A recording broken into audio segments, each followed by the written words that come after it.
Welcome to Exit Interview.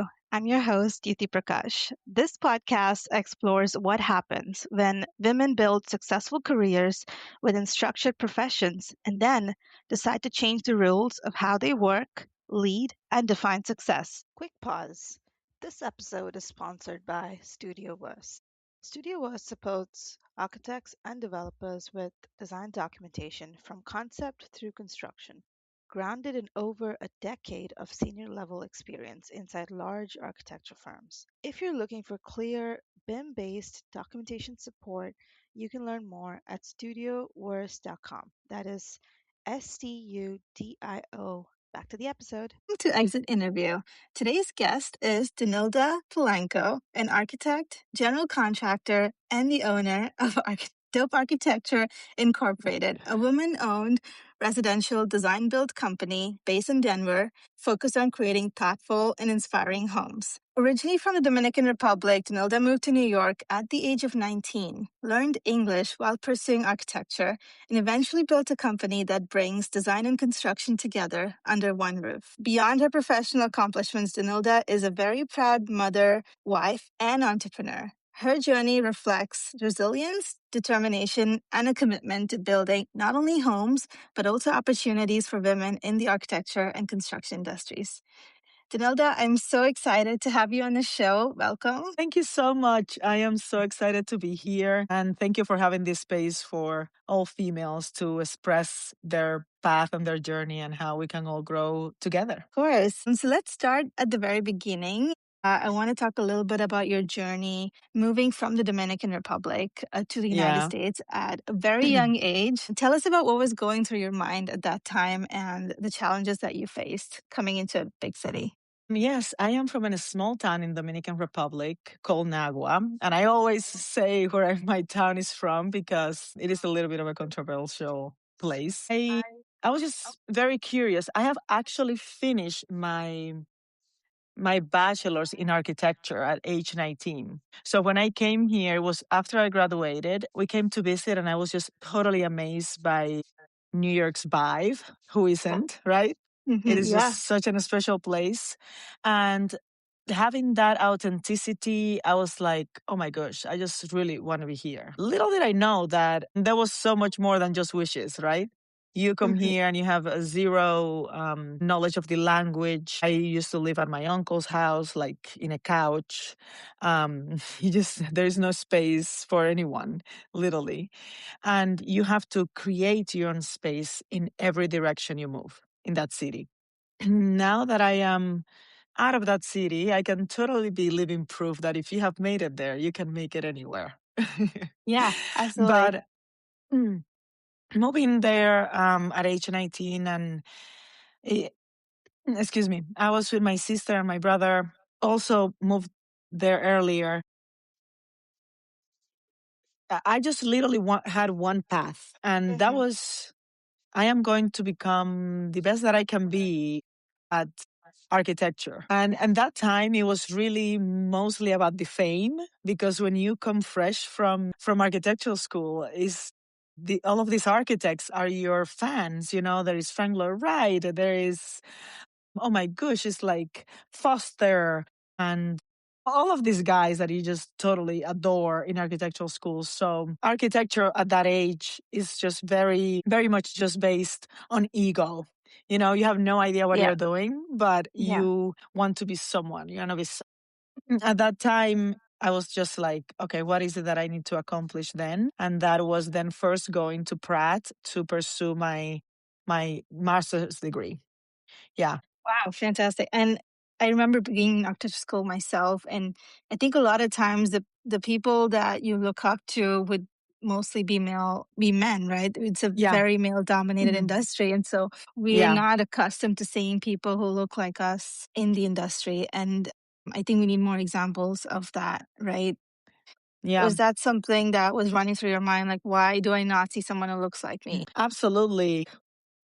I remember that Zaha Hadid was kind of like the only representation I had at that time as a female architect. And she was just like imposing and like a boss, and that was so so inspiring to me. I also worked in New York City with a couple of different female architects. I was actually recalling, like, I worked with Beth Barambum and then a studio, and then moved to Gavellini Shepherd. And Gavellini Shepherd, Kimberly Shepherd, one of the partners, was also a woman, and she was, I remember, who gave me the lead to go into architecture, because when I was going to go for my master's, I told her I really wanted to go for construction administration because I really loved construction. Yeah. And she's like, no, no, no, you want to do architecture. So, as an architect, you can do construction management and administration, but as a general contractor, you can't. So she was Right. a really good mentor in that sense. And then Margaret, who was the person that I worked with for 15 years, that opened up Yeah. those doors for me in Yeah. what a female can do and how you can build. So that is what I would like to create for more women in this industry, is that Yeah. confidence that Yeah. construction sites are also made for us. Yeah.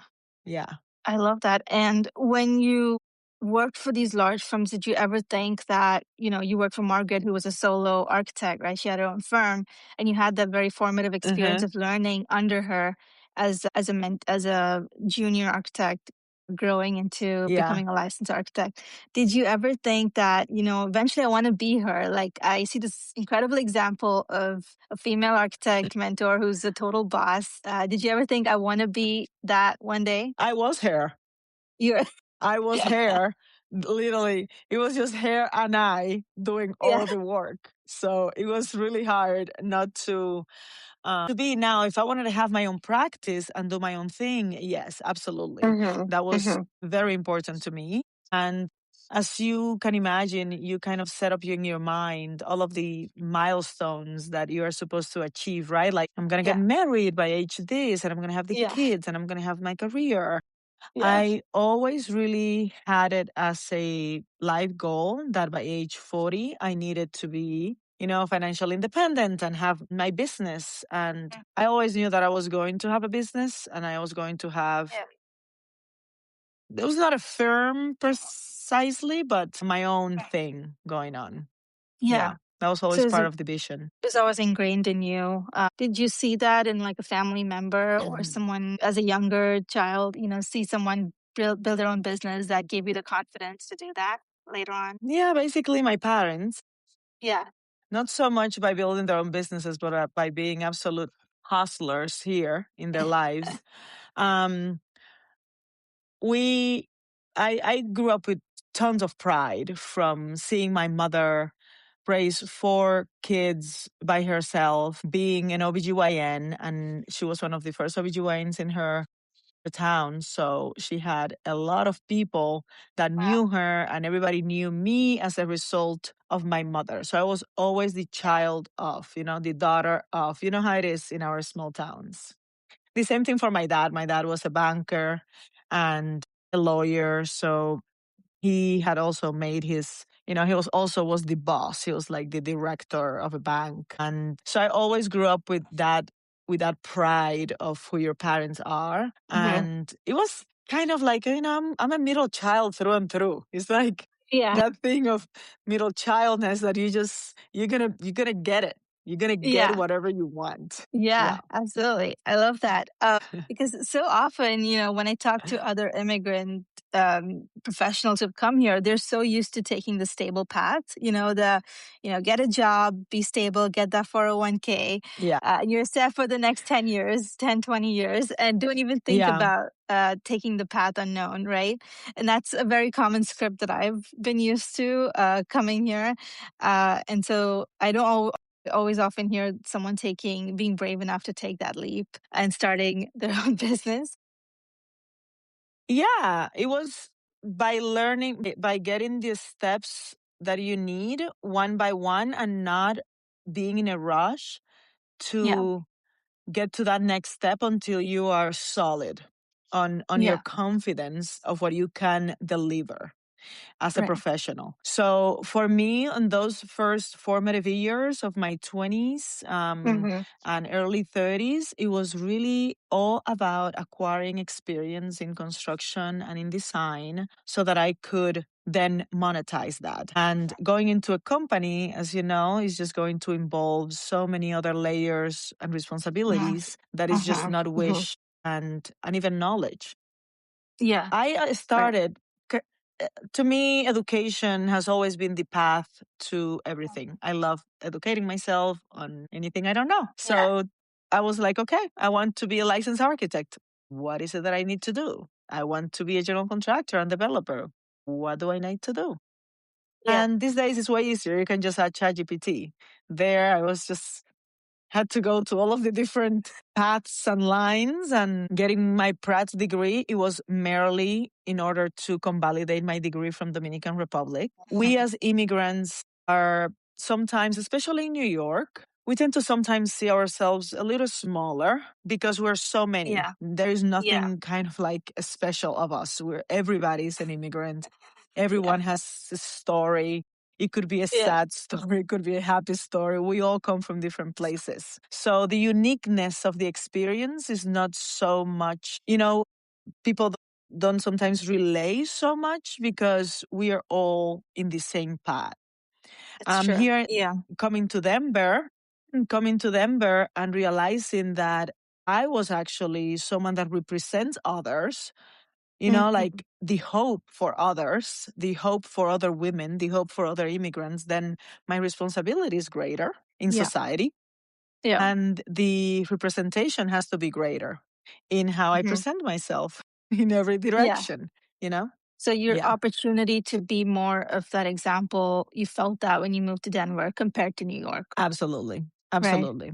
New York was kind of like a path where all of your possibilities are there. Like pick from whom you want to learn, because you can learn anything at the highest level from any profession. Pick your path and go that way. And if you put your hours, then no one expects you to just work 8 hours, right? Like if you put your full days and weekends for years, you will learn from the best. And that is what I did. That is what you did. You will learn from the best. And then you develop a confidence that translates to your clients as security. And that security that you know what you're doing, that you are going to deliver a beautiful product, and that you are going to communicate, respect, emphasizing that those dreams that they have in their minds are going to come to a reality for their kids and for their home, then that is a good start for a business. Yeah, I think that's really, I think I really resonate with that, because I feel like for me, when I wanted to move to New York since I was a little girl. Like it was a dream of mine. I thought, if I finally make it there, I feel like I made it in life. So I find some very similar themes where you came to New York as a very young designer, young potential architect who wanted to be an architect. And you were exposed to all these different professions and people who wanted to make it, right? They had these big dreams. They wanted to make it in life. And that informed your very early experience as an architect, right? And you took that and created your own firm in Denver. And so would you recommend that, if someone did have that dream of wanting to, let's say they're 18 or 19 or really young, and they expose themselves to New York City or a big city like London or Dubai, and they they learn from that, right? They put themselves in uncomfortable situations, and that's how you learn in life. Would you say that that's a path that somebody who's young should take if they want to eventually open their own firm? Someone that is young should focus on working as hard and as many hours as they can possibly can. They're under a mentor that they can feel like they're actually learning. As you know, in architectural school, I'm going to talk about architectural school. There is a good 5 to 7 years that you have absolutely zero idea of what you are doing, even when you are drawing other people's drawings. You have no idea. It takes time. And something that I want for my children to understand is that this life that I have today, I'm 40 years old, it did not happen just all of the sudden. It took a tremendous amount of hours. I worked 12 hours a day, every day for all my 20s. All weekends, well, weekends for a mechanical engineer. I used to do shop drawings for him. I used to do shop drawings for a structural engineer on Sundays. Wow. I used to hustle all around. Yeah. And not so much for the money. I could care less about the money. I just wanted to be able to be exposed to as much content as I could with people that could tell me, you know why? You know why that duct that we're putting there is because of this size or is because of that. Just that they could take that time and do it. But any young person has the world in their hands and they just need to learn and understand what they're learning for. You're learning for that tomorrow you can be your own boss. So don't waste time on any. I used to go to a job site, and if I will pass by a guy that will be chipping at some rocks, and I couldn't understand what he was doing, I would be like, hey, just for my general knowledge, why do you things that way versus like this guy that is doing it this way? And guess what men love more than anything? Being asked Mansplaining. questions. Yes. Mansplaining. So they would love to mansplain to me all day long. And it was just so great to just try to learn. I just wanted to learn. I wanted to learn. And then it came one day. It was a combination of aging and just the experience that just clicked. And then I was confident. Then I would walk anywhere and I'll be like, no. Can you take that away, please? Like, I don't think that is up to quality. Yeah. Yeah. So you really capitalized on what men like to do best, which is telling.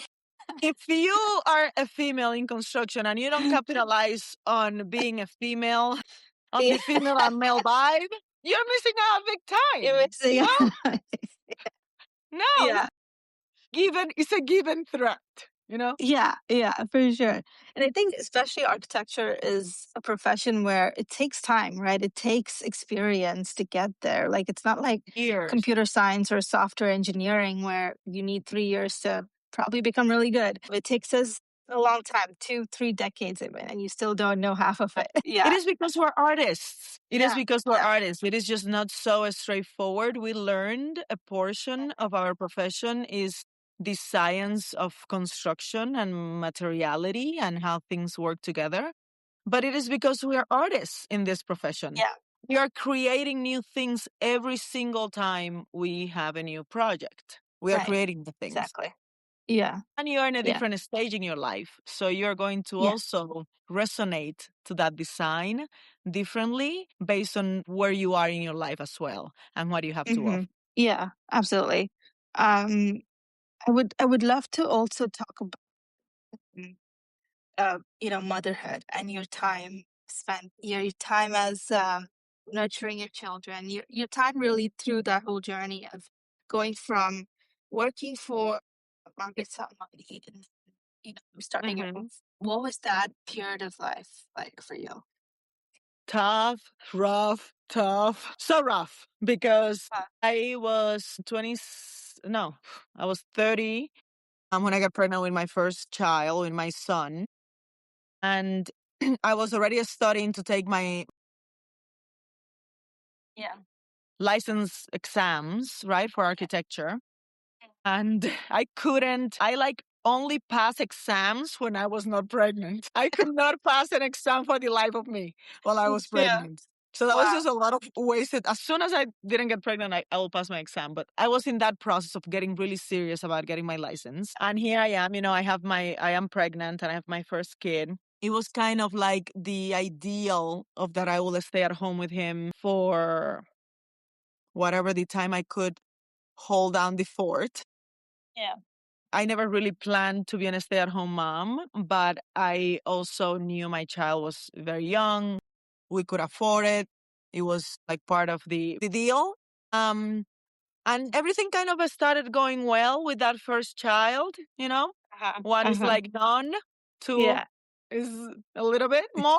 And I started then tipping my toes back into like after 8 months, I went back to work. And guess what happened? I got pregnant with my second You one. got pregnant again. I got pregnant again. Yeah. So now I had to put this one in childcare, Yeah. my little baby. And when I had then my second child, then is when we decided to move to Colorado. Okay. I was literally, From New I York. passed my last exam. As soon as I gave birth, I then also grabbed, Amazing. I was doing I remember it was structures. It was my last exam. And I would like literally breastfeed the child, put it down, take the book. My neck was about to fall out of my head. Okay.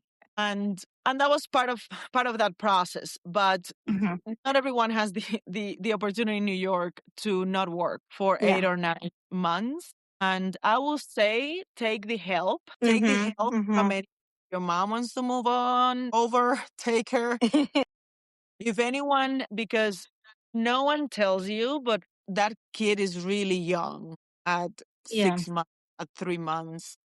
Right. And we are kind of just trained by society that we're supposed to give them up at that age, Yeah. at that time. Yeah. But oh my goodness, how hard that is, how hard it is for your body. So I will say, think about that as literally a stage in your life. It is Yeah. a stage in your life, and that stage is going to have its period. Like any stage is going to have really high demands at the beginning until you figure it out.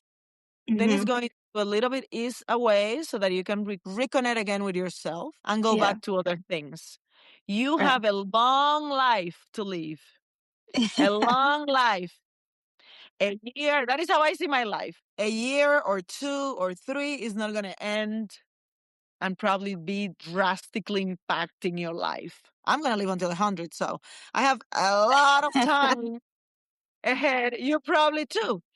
So be kind to yourself. Yeah. Be kind to yourself. Have your children, because truly that is the most important thing. I am Latina. Yeah. I don't care what people say about whatever choice. If you don't want to have them, don't have them. But if you want Yeah. to, have those kids as soon as possible. They're going to need your energy. Trust me. Your energy. Yeah. Yeah. And it is way better to do Yeah. everything now that if you are starting your business, my kids were like 3 and 4 when I opened my business. And I rather had them then than like now that I'm established and serious Yeah. about my business, because then I would have probably not have them at all. I will be like, this has cost me too long. I don't have time for this situation. So I think it's best to have them the least, amount of true responsibilities as possible, and early on, for sure. Yeah. Yeah. I think that makes sense. And, a lot of times when I think about having my own children one day, that's one of the reasons why I left my full time job, was because I didn't see a path forward. Like, I would see a lot of mothers, they would have children, they would go on maternity leave, they would come back probably for a couple of years, and it just wouldn't work out because it's Yeah. just so, it's difficult to, have a full time job, not just a 9 to 5, but most of the time you would have to work overtime. That's just our industry. And you can't just leave at 2 p.m. for a doctor's appointment, right? Yeah. That's just not a life that our industry has caught up with yet, I think, especially for mothers. And that was another reason why I would see very few women in senior management when I worked for those large firms. And the only path I could see out of that was to just go and open your own firm and set your own terms and your own schedule, right? So you Or could you be there. move. Or you Or you move. move, or you move to a firm that lets you. Yes. Because no, you moved to a different state. Because that was my understanding when I used to live in New York. It Okay. was, I literally was apologizing everywhere I went with my child or pregnant, or I just literally felt like it was a bother. I remember Really? being at a restaurant, and like they telling us like at like 6 p.m. like that is up to the time you can be here in a stroller. Like, Oh my you know, it goodness. is, Yeah. yeah, and it was Brooklyn, right? Like it was like Yeah. babyland. Yeah. But moving to Colorado, Mm-hmm. people here have so much more respect for families and for life balance that Yeah. there is no shaming around, sorry, gotta go do soccer with my kids today. Like I am the Yeah. whatever, the soccer coach, and I am the whatever Yeah. coach. And Uh-huh. there is so much respect and just integration of real life with Right. work, like we all have, Yeah. versus New York. In New York, you're just expected to not bring anything to the table that is personal, Yeah. Yeah. that is not profitable. So Yeah. I always tell my husband, like, wow, isn't it amazing just what a beautiful life we have here and like how prosperous Yeah. we are on just making that decision. Yeah. Absolutely. Wow. Yeah, that's probably why I didn't see the culture at where I worked before was very cutthroat and just a lot of burnout. Yeah. It could have just been that it was because of New York, the way it is, culture in New York. Yeah. Yeah. So, Architecture. and architecture, you eventually decided, I do want to start my, how did you, like, the line, did you, like you said, you had a number of steps that you took. Was there like, starting the list that you went through before you started? Before you, like a lot of people have imposter syndrome, right? Was that something you went through? Were there skills that you developed before you started? I think the imposter syndrome is always, I Yeah. love imposter syndrome because what I do is that I just think of truly like, I'm sure a man will come to this interview and he will just blah, blah, blah, blah, blah, blah, all over and get it.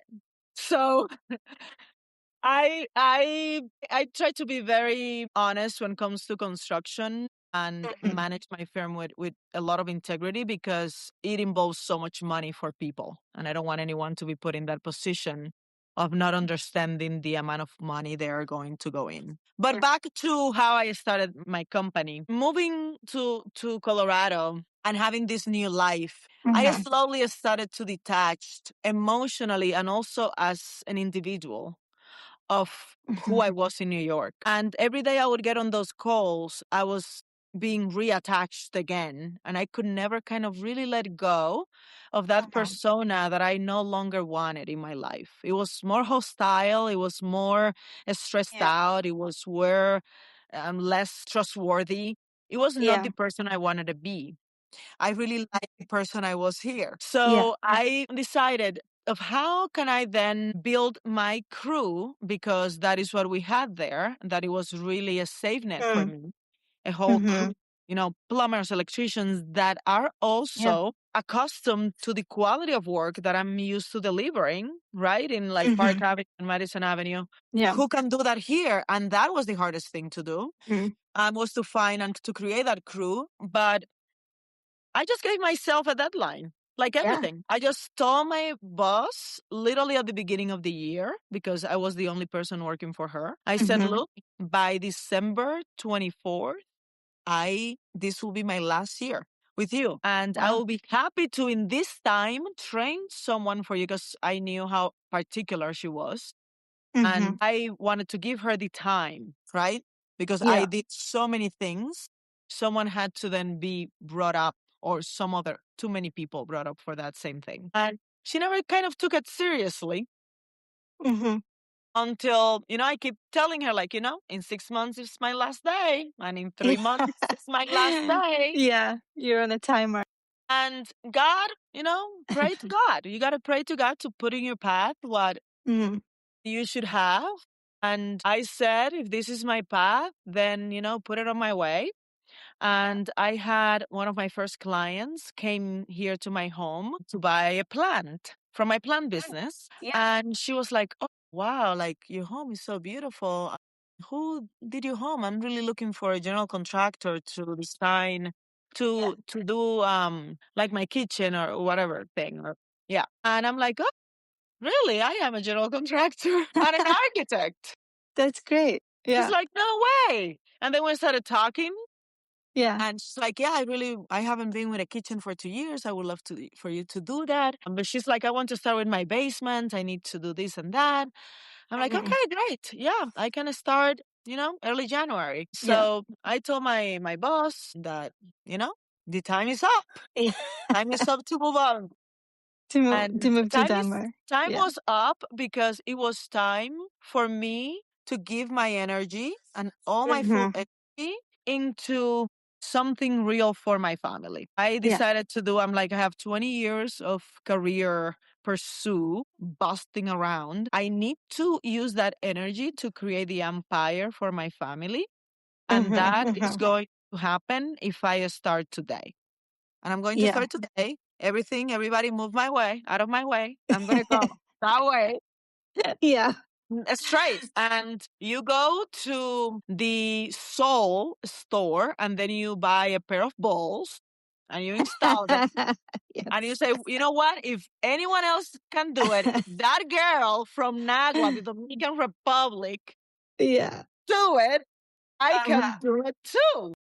Absolutely. And then be patient. Be patient. Things are also not happening all of a sudden. My first years were just one or two projects. Those one or two projects were more money than what I was making already, in a full-time job. Right. So, and now it's like we are rooting for second year of best architectural design firm in Denver. I know. Congratulations. I saw that. That's incredible.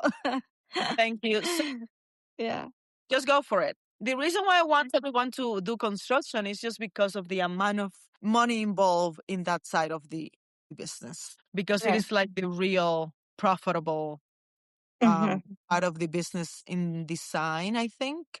Not even if you're like a super amazing architect, you're going to make a lot of money, design. Right. Yeah. It's so interesting because I was going through your profile and there's not a lot of architects who pursue a general contractor's license as well, on top of being an architect, which is already a lot. Tell us about what was your mindset? Like, did you always know that you wanted to be multiple things, have multiple hats? Because it's so interesting because, when you think about liabilities and all of that, it's just like your liability doubles or triples with a general contractor license. What was your mindset behind that? Yeah. Yeah, absolutely. I go back again to my mojo. If another one can do it, I can do it too. When we were in New York, we were super limited on even the economics of that because we used to work under the insurance of an actual general contractor. My boss was not in paper a general contractor, and she never wanted a fee because it was for the general liability insurance situation. But then if you look at most of these men that have construction companies, that I'm sure most of the time they could be very knowledgeable, but not precisely more educated or more knowledgeable than you. They have it. So what is your limitation is literally your mindset. And to me, I just love credentials and I love doing things the right way. So it was like, okay, I need to be able to make that bid and collect that as a company and build this. So I just need a GC license. In perspective, it took me 10 years to get my architectural license. It took me a month to get my GC license. No way. Incredible. So my general liability insurance is literally paid with one of my jobs a year. One job I have pays my general liability insurance and everything else is gone. I just already was always in the construction side. So to me, I needed to control the actual book and not have that actual relationship of just architect client, EC client, because then who is writing the checkbook is having the control. And you don't exactly. if you don't get that, that connection, then you're out of the game. That makes sense. One of my goals for 2026, probably the middle of 2026, on how I can create this course. I really need for women to learn how to do this. And it is a process. And that process is standard. And it is ideal if you have a background in construction, but anyone can really do it. You see many people that just manage and schedule and purchase. That is kind of like the path. And I really want to develop that. So stay tuned for that after mid-year. I want to do it. I want to make it affordable. I just think I have found my path and my mission in society is just how to teach little girls to like bust around in a construction site and make it beautiful, and make beautiful lives and change people's lives and change this whole narrative of construction. In like, it's like labor, it's like we gotta remove the trauma We got to remove Yeah. the social trauma imposed on these items that are not really true. It's just the lack Yeah. of knowledge and awareness and preparation. Yeah. Yeah. So we're going to Yeah. get you really Because prepared. I love it. I will promote that course over Thank all you. my channels, because before I came across your, I think it was a different podcast recording. I don't remember the name, but I didn't even know that being an architect and general contractor could be a thing. Like, I didn't even know that that was a possibility, right? You were the first person to talk about it. Oh And my God, so that is then I was so like, what? awesome. Well, yeah. And I was like, I just completed all my exams, architecture exams. Just got licensed Congratulations. like 2 weeks ago. Oh Thank you. my And now I'm goodness. like, what's my next thing? I maybe it's becoming a general contractor. Maybe that's the next thing. But yeah, I'm gonna take a break Yeah. for a little bit. It is Uh, it is really yeah, it is really awesome. I mean, for me, because I was already, it was kind of like how I was trained. So I was yeah, always like designing, and like 3 times a week we'll go to the sites and like supervise work. We used to do construction administration for the job. But that you are just starting this process. The thing is that then you have also just gone on your own, right? yeah, Just yeah. as an architect. As an architect, So it might be good if you, depending on how you feel experience wise and confidence wise into getting into the construction side, is your experience mostly in residential, or what is your experience in it's a commercial. Yeah, mostly commercial? commercial. Yeah. Yeah, which I mean, in New York, there is a lot of commercial. I had to like switch a little Yes. bit when I moved here because Uh the huh. residential we used to do there was commercial too. Yeah. But you have to know at the end of the day, is it really in your heart? What is it that you want to do? What also gives you the pleasure? Because as much as I could tell you, like an astronaut will make you so rich, you'll be like, but I don't like being an astronaut. Yeah. So it's kind of like, if that part of the business, you find it intriguing, or you find it like you might want to learn from it, then that might be a path that you might want to pursue. As you Yeah. know, in architecture, we're going to have a lot of different paths. You could go Mhm. into real estate, you could go in many different paths. If you just Oh, merely like design, you could yeah. also keep growing that and then start Right. just going to construction sites. And you don't even Mhm. probably Mhm. need right now to have your own GC license. You could team up with a GC Yeah. and say, Yeah. hey, look, because Absolutely. they most of the time need us more than what we need them, because they're Right. always in a need of someone who draws their plans and stamps their drawings. Yeah. So you can team up with him and be like, hey, I'll have a referral for you, if we Mhm. work on Mhm. this pattern. And it might be that there like a partnership with Yeah. Yeah. with with a general contractor that you like, Mhm. and then you can start getting your toes there, or then wait for my Yeah. for my course, and then you can learn the full thing. And then wait for the course. Yeah.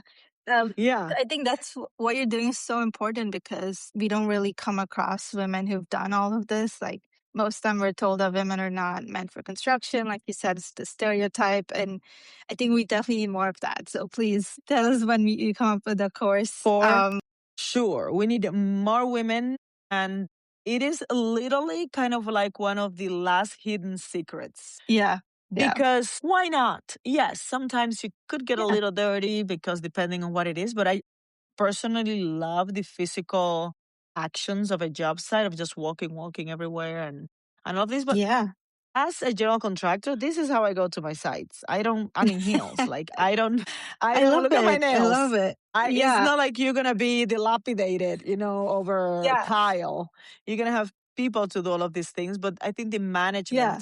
the management is Yeah. very important, especially for us as immigrants, because we are Mhm. already representing the labor Yes. in Yeah. these Yeah. in these construction sites. So Yeah. for me, Latina, 90% of my crew is Hispanic. In New Mhm. York, we used to have all sorts of different trades from different parts of the world. So we are Yeah. already there. We should be the Mhm. representation that we could also get the cash for the Yeah. management that is being Right. passed away, and we're not just labor. We're also the brains, Yeah.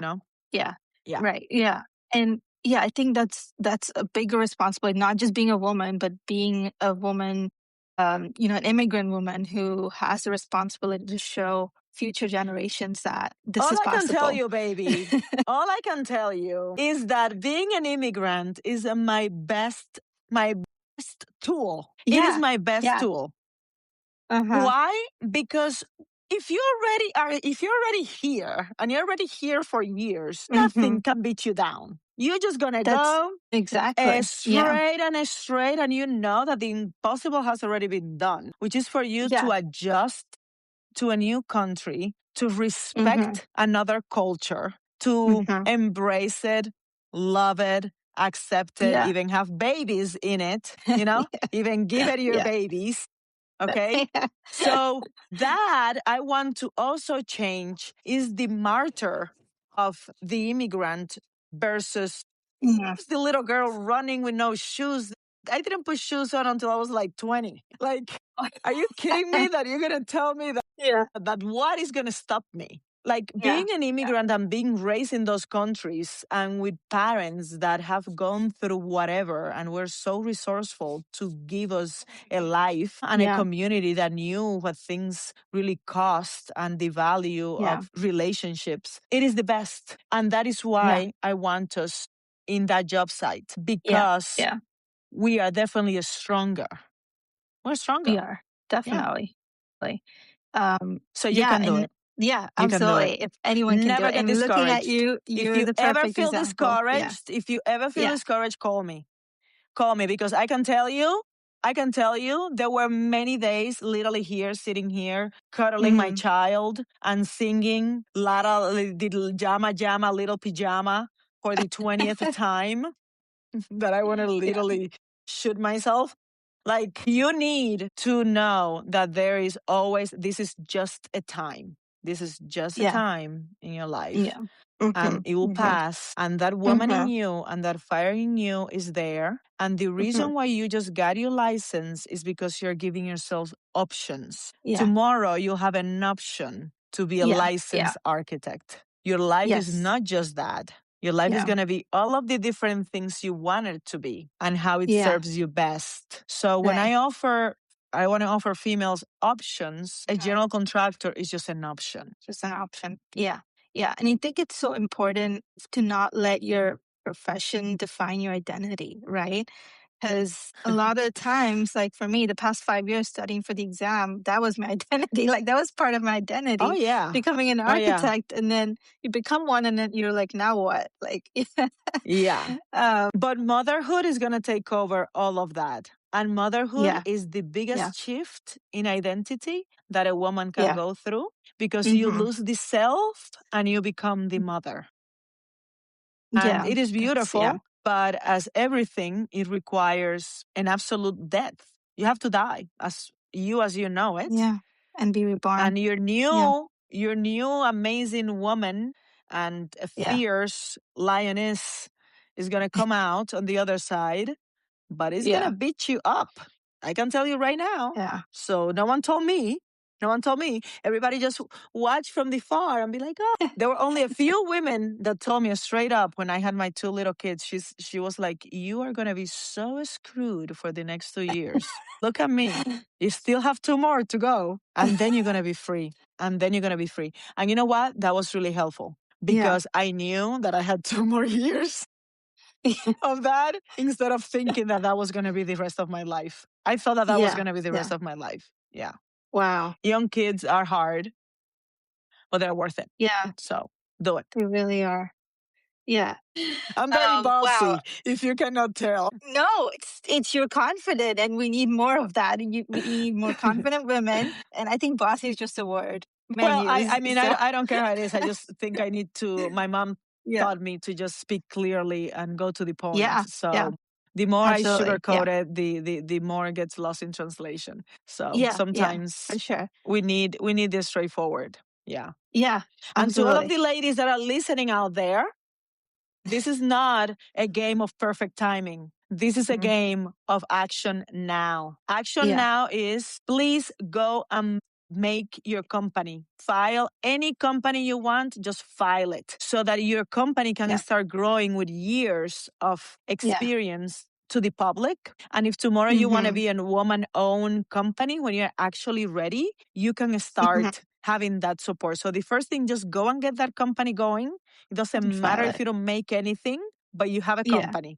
You have a company, and at the same time, you're going to get pregnant. It's all going to happen at the same time. It's all going to happen at the same time because guess what? It just doesn't, there's no such a thing. There's no trick such thing as order. is to manage it all into a beautiful life. That is the trick. Yeah, I love that. Wow. Thank you, Danilda, so much for coming on the podcast.